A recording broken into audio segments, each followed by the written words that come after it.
आदरणीय उपाध्यक्ष महोदया, श्री प्रहलाद सिंह साहनी जी जो इस हाउस के ऑनरेबल मेंबर हैं,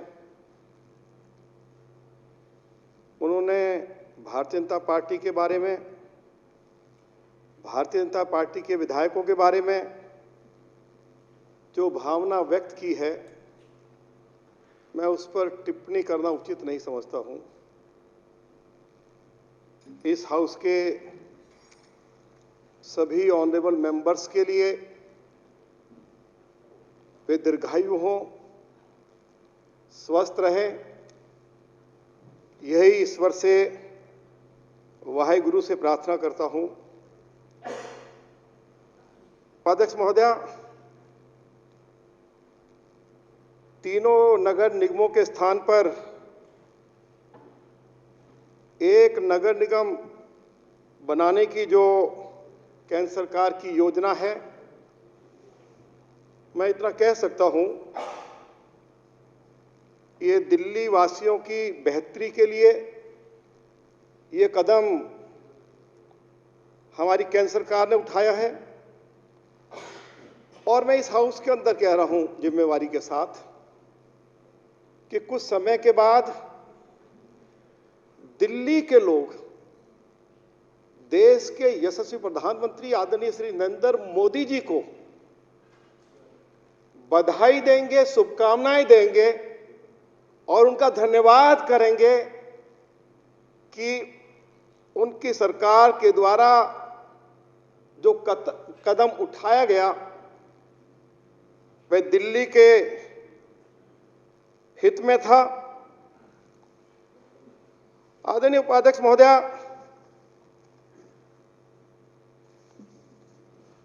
आखिर जो परिस्थिति पैदा हुई है इसके लिए कौन जिम्मेवार है? मैं आज इस हाउस में कह सकता हूं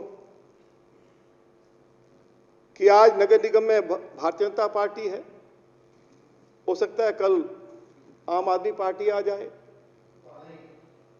दिल्ली सरकार में आज आम आदमी पार्टी है, हो सकता है कल भारतीय जनता पार्टी आ जाए।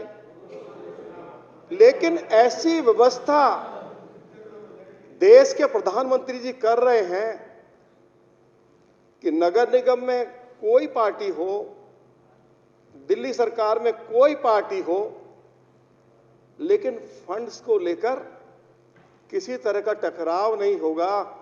दिल्ली में इंटरनेशनल कम्युनिटी रहती है। जब हम इन छोटी छोटी बातों के लिए झगड़ा करते हैं तो पूरी दुनिया में हमारी छवि खराब होती है। ये छवि खराब ना हो और नगर निगम स्मूथली काम करे, बगैर किसी टकराव के काम करे, इसके लिए कदम उठाया गया है। अब चर्चा हो रही है कि चुनाव होते तो आम आदमी पार्टी को भारी बहुमत हासिल होता। ये बात तो 2017 में भी आम आदमी पार्टी कह रही थी, लेकिन तीसरी बार दिल्ली में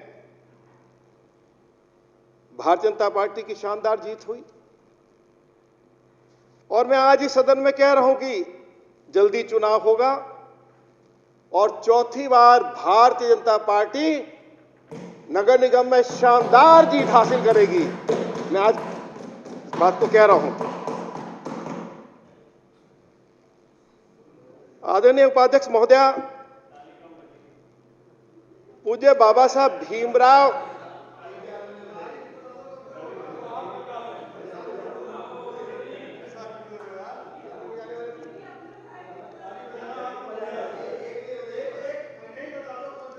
हम सब लोग देश को पूज्य बाबा साहब ने शानदार संविधान दिया। हम सभी उनका सम्मान करते हैं, दुनिया उनका सम्मान करती है। लेकिन दिल्ली सरकार ने नगर निगमों को उनके हिस्से का जो पैसा नहीं दिया, कहीं ना कहीं बाबा साहब के संविधान का उल्लंघन हुआ है। आदरणीय अध्यक्ष महोदया, दिल्ली हाई कोर्ट ने दिल्ली सरकार को डायरेक्शन दी कि नगर निगमों का पैसा जारी किया जाए। दिल्ली के उपराज्यपाल का हम सभी लोग बहुत आदर करते हैं। उपराज्यपाल महोदय ने चिट्ठी लिखी और इसके साथ साथ 5 अप्रैल 2021 को क्या कहा है हाई कोर्ट ने? एमसीडी कर्मचारियों को तय वक्त पर सैलरी ना मिल पाने पर दिल्ली हाई कोर्ट ने उत्तरी दिल्ली नगर निगम की याचिका पर सुनवाई करते हुए दिल्ली सरकार को फटकार लगाई। कोर्ट ने कहा कि अखबारों में पूरे पन्ने का विज्ञापन देने के लिए सरकार के पास पैसा है, लेकिन निगम को देने के लिए नहीं है। हाई कोर्ट ने यह भी कहा और तल्ख टिप्पणी में कहा कि क्या यह अपराध नहीं? ऐसे मुश्किल वक्त में भी आप पैसा विज्ञापन पर खर्च कर रहे हैं। कोर्ट ने आदेश दिया कि आज ही सभी सफाई कर्मचारियों को मार्च तक का वेतन दिल्ली सरकार तुरंत जारी करे। ये हाई कोर्ट ने कहा है 5 अप्रैल को। अब बताइए कि सफाई कर्मचारियों का वेतन किसके द्वारा रोका जा रहा था? आदरणीय अध्यक्ष महोदया, तीसरे वित्तीय आयोग की जो उसका समय था वो 2011 में पूरा हो गया। चौथा वित्त आयोग दिल्ली की तीनों नगर निगमों को अलग से 4000 करोड़ रुपया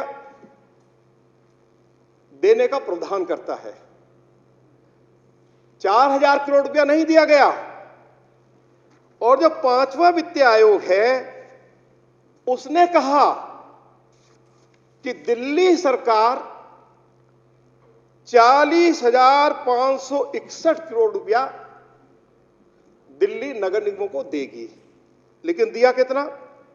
केवल 21,056 करोड़ रुपया। आदरणीय अध्यक्ष महोदया, धन जुटाने के लिए एमसीडी ने नगर पालिका बॉन्ड जारी करने का इरादा किया। उसके लिए दिल्ली की सरकार से अनुमति मांगी। दिल्ली सरकार ने अनुमति नहीं दी। आदरणीय अध्यक्ष महोदया, कोरोना काल में इन तीनों नगर निगमों के डॉक्टर्स, नर्सिस, सफाई कर्मचारी, शिक्षक, माली, मलेरिया कर्मचारी कोरोना पीड़ितों की सेवा करते हुए, उनको कोरोना महामारी से बचाते हुए कोरोना से पीड़ित हो गए और बाद में शहीद हो गए। दिल्ली के आदरणीय मुख्यमंत्री श्री अरविंद केजरीवाल जी ने घोषणा की थी कि हम डॉक्टर्स को, नर्सिस को, सफाई कर्मचारियों को, मलेरिया कर्मचारियों को, जो शिक्षक कोरोना महामारी से लोगों को बचाने में लगे हुए हैं, यदि कोरोना से उनकी मृत्यु हो जाएगी तो उनको 1-1 करोड़ रुपया देंगे। आदरणीय उपाध्यक्ष महोदया, मैं आपके माध्यम से दिल्ली के ऑनरेबल चीफ मिनिस्टर से मांग करता हूं कि इसमें जो भी हमारे सफाई कर्मचारी हैं, डॉक्टर्स हैं, नर्सिस हैं, जिनकी मृत्यु हुई है, जिनको 1-1 करोड़ रुपया सरकार की ओर से मिलना चाहिए। ऑनरेबल डिप्टी चीफ मिनिस्टर यहां बैठे हुए हैं। इसमें राजनीति करने की आवश्यकता नहीं। उन सभी कोरोना योद्धाओं को जो शहीद हो गए हैं वे सरकार की ओर से दिया जाना चाहिए। आदरणीय अध्यक्ष महोदया, हमारे डिप्टी चीफ मिनिस्टर साहब भी यहां बैठे हैं। Honourable UD minister, health minister यहां बैठे हुए हैं। मैं आज इस हाउस में बहुत जिम्मेवारी के साथ कह रहा हूं कि इनको इस बात की जानकारी होनी चाहिए कि दिल्ली की अनऑथराइज्ड कॉलोनीज में, रीसेटलमेंट कॉलोनीज में और झुग्गी झोपड़ी में जो सफाई कर्मचारी सफाई की व्यवस्था कर रहे हैं, उनकी सैलरी दिल्ली सरकार की ओर से दी जाती है। 2018 से सफाई कर्मचारियों की सैलरी बंद कर दी। आप अपना रिकॉर्ड चेक कर लें, अगर मेरी उसमें कोई गलती होगी मैं इस हाउस में खड़े होकर माफी मांगूंगा। मैं चुनौती दे रहा हूं। देखिए, अनऑथराइज कॉलोनीज नगर निगम को ट्रांसफर नहीं हुई, और जब तक ट्रांसफर नहीं होंगी तो सफाई की व्यवस्था दिल्ली की सरकार देख रही थी, और दिल्ली की सरकार के आग्रह पर तो मकान से पैसे क्यों लेती है? तो मकान से पैसे क्यों लेती है? नहीं, मकान से पैसे क्यों लेती है फिर अंजलि? अब ऐसा कोई थर्मामीटर बना नहीं है जो मेरी छाती में भी लगाया जाए और आम आदमी पार्टी के ऑनरेबल एमएलएज हैं उनकी छाती पर भी लगाया जाए। उनके दिल में जितना दर्द है सफाई कर्मचारियों के प्रति, हमारे दिल में भी उससे कम नहीं है। लेकिन दिल्ली में म्युनिसिपल कॉरपोरेशन नए प्राइमरी स्कूल्स बनाए, डिस्पेंसरीज बनाए, सफाई की व्यवस्था को बेहतर करे, और दिल्ली की सरकार एक रणनीति के तहत जो पैसा दिल्ली नगर निगमों को दिया जाना चाहिए वह पैसा जारी ना किया जाए। बाबा साहब का संविधान क्या कहता है कि जो टोटल दिल्ली सरकार के पास टैक्स का पैसा आता है उसमें से 17% आप दिल्ली नगर निगमों को दोगे। यह है बाबा साहब का संविधान, जिसको आप नहीं मान रहे हैं। आप इसको वेरीफाई कर लीजिए कि आखिर बाबा साहब का संविधान क्या कह रहा है। अरे भाई, आप हमारे साथ झगड़ा करो, आप हमारे ऊपर आरोप प्रत्यारोप करो, हम चुनाव में लड़ेंगे, मजबूती से एक दूसरे के खिलाफ जो कुछ कहना होगा, लेकिन मैं हाथ जोड़ के प्रार्थना करता हूं, अरे इन सफाई कर्मचारियों का, इन मलेरिया के कर्मचारियों का, ये जो हमारे शिक्षक, ये डॉक्टर्स, नर्स, इन्होंने कौन सा कसूर किया था कि अपनी जान जोखिम में डालकर कोरोना पीड़ितों की जान बचाई, और जान बचाते हुए कोरोना से पीड़ित हो गए, शहीद हो गए। तो उनके साथ ये नाइंसाफी मत करो, समय पर उनका वेतन दो, और जो शहीद हो गए अपने वायदे के मुताबिक उनको 1-1 करोड़ रुपया जारी करो।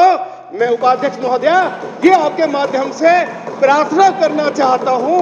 चुनाव आएंगे जाएंगे, कोई जीतेगा कोई हारेगा, आपकी हमसे लड़ाई हो सकती है, हमारी आपसे लड़ाई हो सकती है, लेकिन नगर निगमों में जो मेहनत कश कमेरे लोग हैं उनके साथ यदि कोई सरकार नाइंसाफी करेगी तो वो तो ठीक नहीं। मैं इन्हीं शब्दों के साथ आदरणीय उपाध्यक्ष महोदय आपके प्रति बहुत आभार व्यक्त करते हुए, इस हाउस के सभी ऑनरेबल मेंबर्स के प्रति बहुत आभार व्यक्त करते हुए कि मुझे उन्होंने बोलने का अवसर दिया है। थोड़ा इंटरप्ट करते रहे, उतना तो अधिकार है, करते रहिए, लेकिन मैं आपको कमिट करता हूं कि आप जब भी कुछ बोलेंगे मैं आपको इंटरप्ट नहीं करूंगा। इन्हीं शब्दों के साथ बहुत बहुत धन्यवाद उपाध्यक्ष महोदया।